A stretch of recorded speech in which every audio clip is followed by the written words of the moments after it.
नमस्कार, मैं हूं सौरभ शर्मा। अमेरिकी राष्ट्रपति बाइडेन यूक्रेन बॉर्डर के पास पोलैंड में हैं। वहां से उन्होंने पुतिन को आज कसाई कहा। इससे पहले पुतिन को क्रिमिनल कह चुके हैं। बाइडेन अब तक यूक्रेन जंग पर चुप थे, खुलकर कुछ नहीं कह रहे थे, लेकिन अब वो पुतिन पर सीधे डायरेक्ट हमले कर रहे हैं। अमेरिका सरेआम परमाणु युद्ध तक की बात कर रहा है। यूक्रेन जंग को 1 महीना हो चुका है। मार्च का महीना भी खत्म होने वाला है और दुनिया डर रही है, पूछ रही है क्या अप्रैल में अब वाकई न्यूक्लियर वॉर होगी।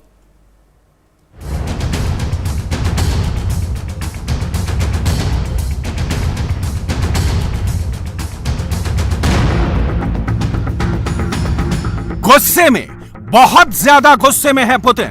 हर दिन के साथ पुतिन का आक्रोश बढ़ता जा रहा है। जब पुतिन का गुस्सा बेकाबू होता है तो क्या होता है, ये यूक्रेन ने भी देखा है और दुनिया ने भी।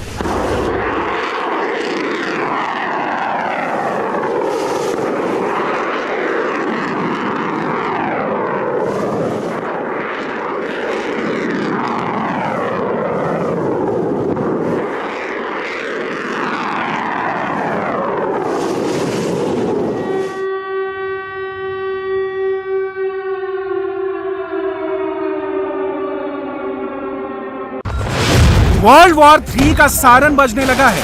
वॉर मोड एक्टिव हो गया है। दुनिया अलर्ट पर आ चुकी है। महायुद्ध का सबसे बड़ा युद्धाभ्यास भी शुरू हो गया, क्योंकि अब जो लड़ाई होगी वो विश्व के इतिहास में ना कभी देखी गई होगी, ना कभी सुनी गई।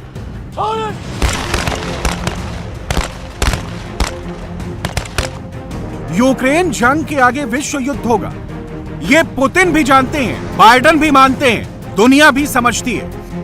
इसलिए जो कुछ अमेरिकी राष्ट्रपति ने पोलैंड ने अपने सैनिकों से कहा है, वो साफ साफ बताता है वर्ल्ड वॉर का काउंटडाउन शुरू हो गया है। यूक्रेन के नागरिक में बहुत हिम्मत है। ये आप महसूस भी कर रहे होंगे। जब आप वहां जाएंगे, आप में से कुछ वहां पहले भी जा चुके हैं। आप वहां देखेंगे कैसे महिलाएं, नौजवान वहां पर टैंकों के सामने खड़े हैं। वो कह रहे हैं, हम छोड़कर नहीं भागेंगे, हम अपनी जमीन पर डटे रहेंगे। ये बेमिसाल है। ये हमारे लिए प्रेरणा है। बाइडेन के बोले एक एक शब्द का यही मतलब है, पुतिन की सेना से मुकाबला होना तय है। आज या फिर कल ये जंग होगी, लेकिन होगी जरूर। और जब लड़ाई होगी तो न्यूक्लियर वॉर तक पहुंचेगी, जिसमें अमेरिका पहले परमाणु बम से हमला करेगा।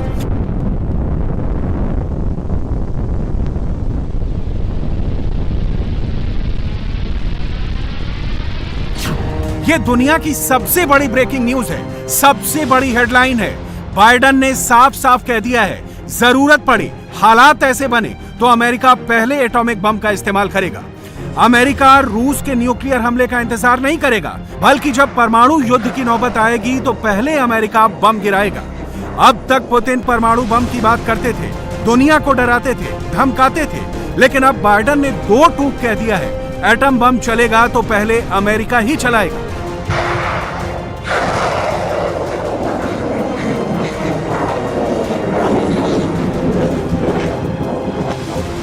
दुनिया में अब तक 2 ही बार परमाणु बम का इस्तेमाल हुआ है और दोनों बार ही अमेरिका ने ही इस्तेमाल किया है। 6 अगस्त 1945 जापान के हिरोशिमा में पहला परमाणु हमला हुआ। 9 अगस्त 1945 नागासाकी में अमेरिका ने दूसरा एटम बम दागा। जब अमेरिका कहता है परमाणु बम का पहले वो इस्तेमाल करेगा, तो वो ऐसा क्यों कहता है, ये समझने के लिए पहले बाइडेन की न्यूक्लियर वॉर को समझना होगा।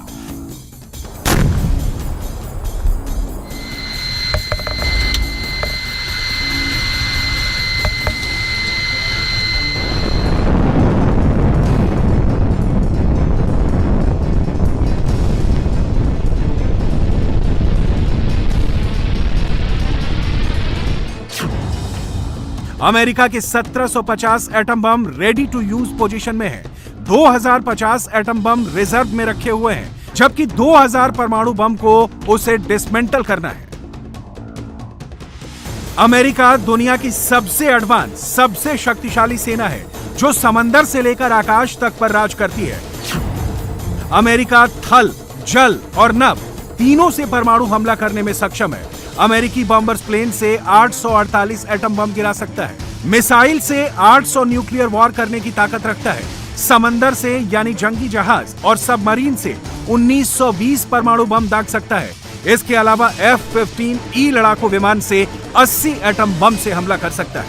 F-16C से 70, F-16 MLU से 40, PA-200 से भी 40 एटॉमिक बम फायर कर सकता है। अमेरिका के पास एक सेना है जिसको न्यूक्लियर वॉर के लिए ही तैयार किया गया है, जो इस वक्त सबसे बड़ी जंग की तैयारी कर रही है, जिसको शुरू तो पुतिन ने किया था लेकिन खत्म अमेरिका करेगा।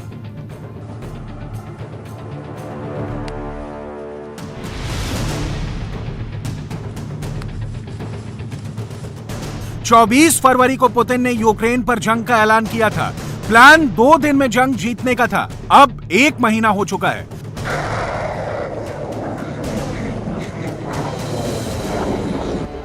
रूस ने कीव पर कब्जा करने के लिए पूरा जोर लगा दिया है, लेकिन अब तक रशियन सेना को ना कीव मिला ना जेलेंस्की।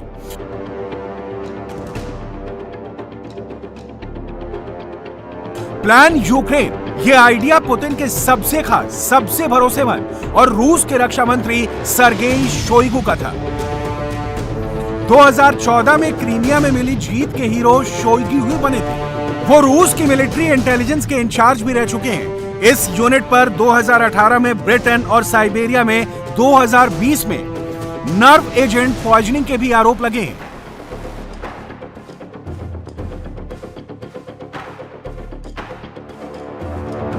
रूस के रक्षा मंत्री सर्गेई शोइगु ने पुतिन से वादा किया था 2 दिन में कीव उनके कदमों में होगा, 1 हफ्ते में यह जंग खत्म हो जाएगी। लेकिन कीव तो नहीं मिला, दुनिया भर की पाबंदी और नाकामी जरूर मिली। सर्गेई शोइगु सेना की वर्दी जरूर पहनते हैं, लेकिन उनको सेना का कोई अनुभव नहीं है। वो मिलिट्री का हिस्सा कभी नहीं रहे और अब पुतिन उनसे बहुत बहुत ज्यादा नाराज है। 11 मार्च से सर्गेई शोइगु रूस में नजर नहीं आए हैं। खबरों के मुताबिक आखिरी बार वो पुतिन से मिले थे, जिसके बाद उनको दिल का दौरा पड़ा। हालांकि एक्सपर्ट का कहना है कि पुतिन ने उनको सजा के तौर पर नजरबंद कर दिया है। जब यह खबर रूस में हेडलाइन बनी, दुनिया में ब्रेकिंग न्यूज बनी, तो रूस ने डिफेंस मिनिस्टर की वीडियो जारी की, जिसमें वो मीटिंग करते हुए नजर आ रहे हैं। लेकिन नेटो एक्सपर्ट का मानना है कि यह वीडियो नया है या पुराना, इसकी पुष्टि नहीं हो सकी है। ऐसा माना जा रहा है यूक्रेन जंग की कमांड अब सीधे पुतिन ने अपने हाथों में ले ली है। यूक्रेन में रूस की युद्ध नीति पिछले कुछ दिनों में अचानक बदली है। अब तक रूस यूक्रेन पर लिमिटेड मिलिट्री पावर से अटैक कर रहा था, ताकि कम नुकसान में मोटिव पूरा हो जाए।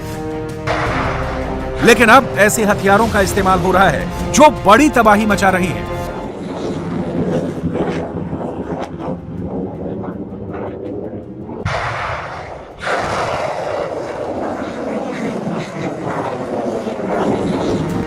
रूस अब जल्दी से जल्दी यूक्रेन जंग को खत्म करना चाहता है, क्योंकि अभी जंग खत्म नहीं हुई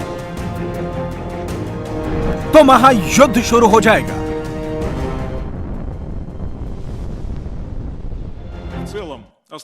जंग का पहला लक्ष्य पूरा कर लिया गया है। यूक्रेन सेना की लड़ने की क्षमता को कम कर दिया गया है। मैं एक बार फिर जोर देता हूं, मैं फिर दोहराता हूं कि हमारे मुख्य लक्ष्य है डोनबास की आजादी, जिसके लिए हम पूरा जोर लगाएंगे। अगर जंग जल्दी खत्म नहीं हुई तो विश्व युद्ध होगा और परमाणु युद्ध भी। इसकी तैयारी रूस भी कर रहा है। अब सेना का चार्ज सीधे पुतिन के हाथों में है और पुतिन ने अपने सबसे खतरनाक हथियार यूरोप के समंदर में भेज दिए हैं, जिसमें पोसाइडन का भी नाम है।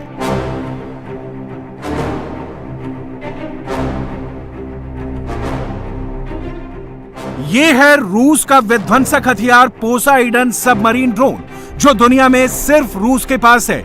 यह पोसाइडन एक ड्रोन सबमरीन है जिसको पूरी तरह से कंप्यूटर से ऑपरेट किया जाता है।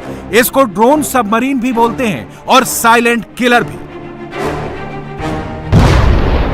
रूस ने पोसाइडन को दुनिया से छिपा कर रखा था, लेकिन एक रूसी अधिकारी की गलती से इसकी जानकारी लीक हो गई।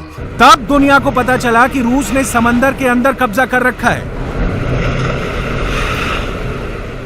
पोसाइडन का कोड नेम है स्टेटस 6 ओसेनिक। यह सबमरीन 64 फीट लंबी है। न्यूक्लियर पावर से लैस पोसाइडन 185 किलोमीटर प्रति घंटे की स्पीड से चल सकती है, जो समंदर में सबसे तेज चलने वाली सबमरीन है।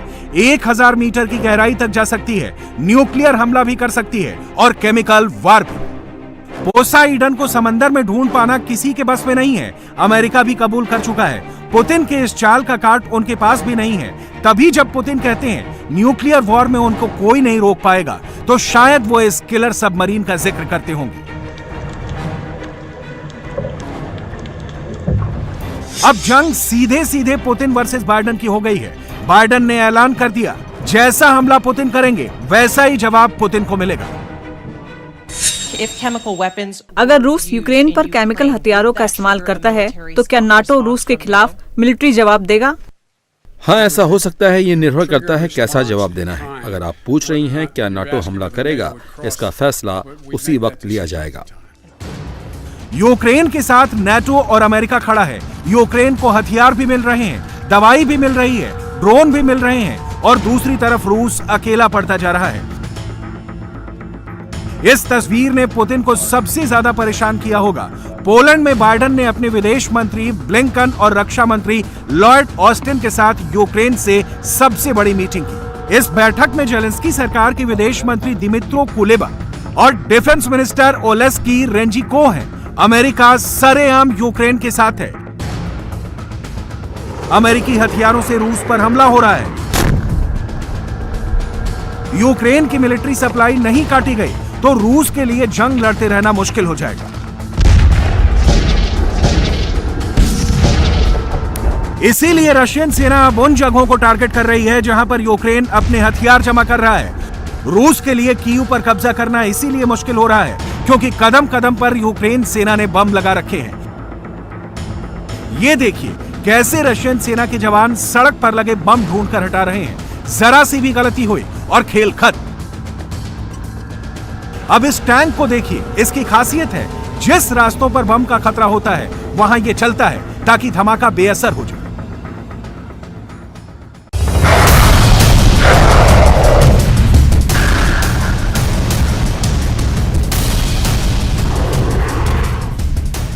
जैसे जैसे पुतिन की सेना आगे बढ़ रही है, वैसे वैसे नाटो अपनी घेराबंदी भी बढ़ाता जा रहा है।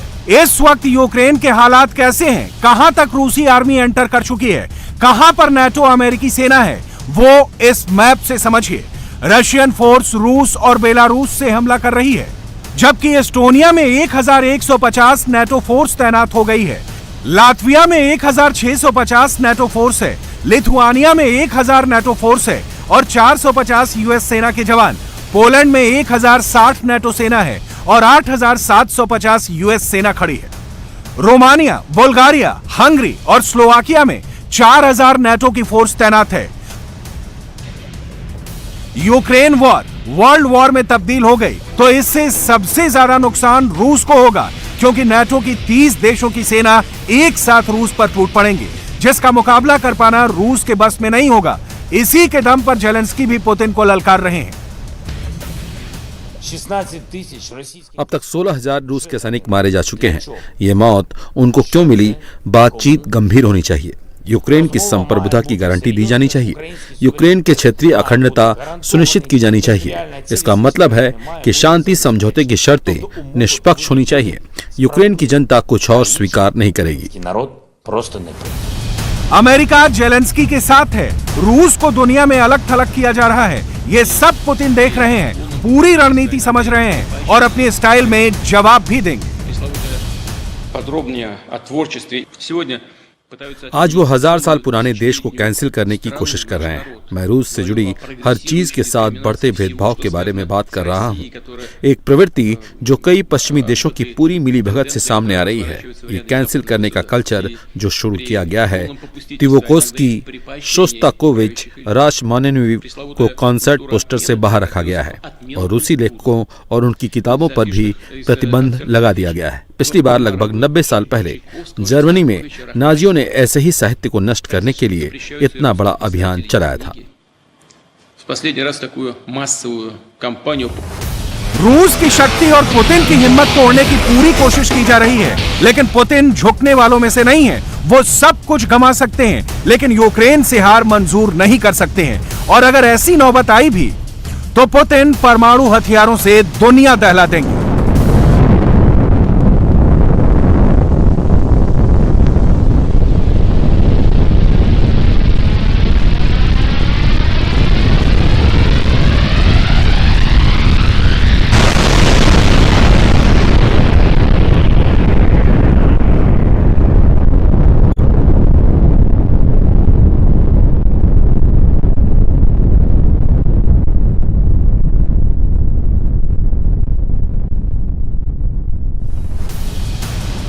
रूस ने 1570 परमाणु बम डिप्लॉय कर रखे हैं, यानी हमला करने के लिए किसी भी वक्त रेडी।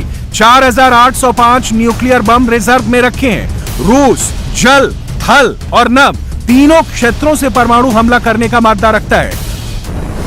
रूस के न्यूक्लियर प्लान का सबसे बड़ा हिस्सा इंटरकॉन्टिनेंटल बैलिस्टिक मिसाइल है, जो दुनिया के किसी भी हिस्से में तबाही मचा सकती है। इसका एहसास अमेरिका को अच्छे से है। रूस आईसीबीएम से 1136 न्यूक्लियर अटैक कर सकता है। सबसे ज्यादा सैटर्न मिसाइल से 460 परमाणु बम से हमला हो सकता है। इसके बाद सबमरीन मिसाइल से 720 एटॉमिक बम लॉन्च हो सकते हैं। रूस की सेना की वर्किंग बाकी सेनाओं से काफी अलग है। रूस की न्यूक्लियर फाइल्स के पन्ने जब आप पलटेंगे तो यकीन करिए छोटी सी छोटी बातों का पूरा जिक्र है, जैसे किस प्लेन से कितनी बार कितने बम गिराए जाएंगे। रूस बॉम्बर प्लेन के जरिए 580 एटॉमिक बम गिरा सकता है।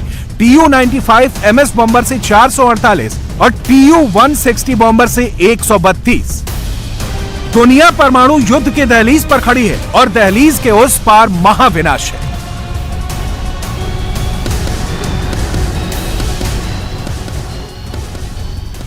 इंडिया टीवी हर वक्त हर जगह डाउनलोड करने के लिए सर्च करें India TV news Google play store या ऐप स्टोर पर।